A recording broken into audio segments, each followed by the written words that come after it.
ang hiling ni Vice President Sara Duterte para sa kanyang defense team sa gitna ng impeachment trial. Senado raw dapat ang gumastos sa pagkain at inumin ng mga abogado.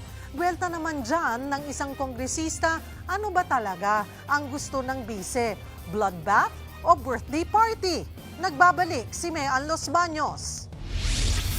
Sa sulat ni Vice President Sara Duterte kay Senate President Sherwin Gatchalian noong July 7, may tatlong kahilingan ang bise kaugnay sa kanyang paglilitis sa Senado. Una, na ang lahat ng pagkain at inumin para sa kanyang defense team at staff ay eksklusibong ihain sa kanilang holding room. Kailangan din daw na eksklusibong manggaling at ihain ito ng caterer ng Office of the Vice President. At ang mga gastos dito ay sasagutin daw dapat ng Senado. Paliwanag ng bise, ang kanyang mga hiling ay upang matiyak ang kaligtasan at kapakanan ng kanyang defense team at staff. Nang tanungin ang kanyang tagapagsalita tungkol dito, sabi ni Attorney Michael Poa, and the defense team has no participation in that letter. So baka best directed to the Office of the Vice President. si Senator Erwin Tulfo kinumpirma na tinalakay ng Senado ang request ng bise sa isang caucus at ang desisyon ng mayorya. Ba't natin sasagutin? How do we explain that? Saan natin kukunin yung bayad sa pagkain tapos sila pa mamimili sa catering? Si Senate President Sherwin Gatchalian sinabing hindi pa niya nasasagot ang request ng bise pero anya walang budget ang Senado para dito. Hindi ko pa nasasagot dahil fina-finalize pa namin lahat itong arrangements. Anong laman ng letter, sir? Anong laman ng no yet?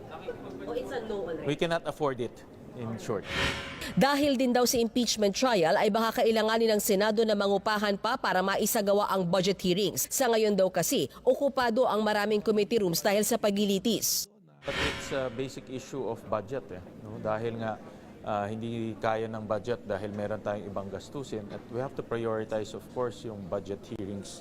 Para naman sa House Prosecution Panel, walang obligasyon ang Senado na bayaran ang pagkain ng defense o prosecution. May budget naman daw ang OVP at ang Kamara para dito.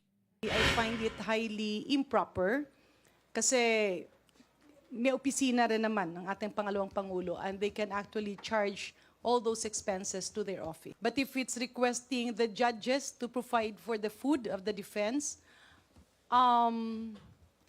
medyo funny siya. Oo. Sorry ha.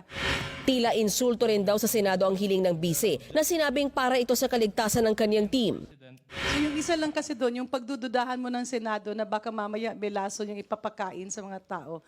Banat naman ni Akbayan Party List Representative Percy Sendanya, tila mas concerned pa ang bise sa catering kesa sa paglilitis. Tanong pa ng kongresista, bloodbath ba talaga ang gusto o baka naman birthday party?